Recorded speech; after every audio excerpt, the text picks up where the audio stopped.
আমি তো নিজেকে ভাগ্যবতী মনেই করি যে আমি ওনার সান্নিধ্য পেয়েছি। ওনার সান্নিধ্য যারা যারা পেয়েছেন আজকে তারা সবাই কিন্তু জীবনে সাফল্য অর্জন করেছে। তো আমি আল্লাহর কাছে প্রে করি একটাই, যে ওনাকে দীর্ঘায়ু করুক। সাধারণত আমরা যখন বলতে পারেন যে একটা জনপ্রিয়তা লাভ করি না বা প্রকাশ্যে আসি না, তখন আমরা সবাই কিন্তু সাধারণ জীবনযাপনই করি।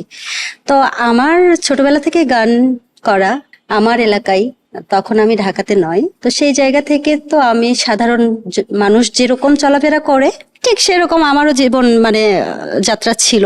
তো সেই জায়গা থেকে যখন আমার বড় ভাই আমার গুরুর সঙ্গে আমাকে ইন্ট্রোডিউস করে দিল এবং উনার সঙ্গে আমার পথ চলা শুরু হলো, তারপর উনি আমাকে নিয়ে থিঙ্কিং করলেন। কারণ উনি গুণী মানুষ, উনি সব সময় সবাইকে নিয়ে আগে দেখে, বেসিকটা দেখে যে তাকে দিয়ে কি করানো সম্ভব। আমাকেও উনি আগে প্রথমে একটু নাড়িয়ে দেখেছেন যে আসলে আমাকে দিয়ে কি করানো যায়। তো হয়তো ওনার কাছে মনে হয়েছে যে এই গানটি আমাকে দিয়ে করালে ভালো কিছু হতে পারে। তো আমি তো নিজেকে ভাগ্যবতী মনেই করি যে আমি ওনার সান্নিধ্য পেয়েছি। এমনকি ওনার সান্নিধ্য যারা যারা পেয়েছেন আজকে তারা সবাই কিন্তু জীবনে সাফল্য অর্জন করেছে। আজকে আমিও জীবনে সার্থকতা অর্জন করেছি।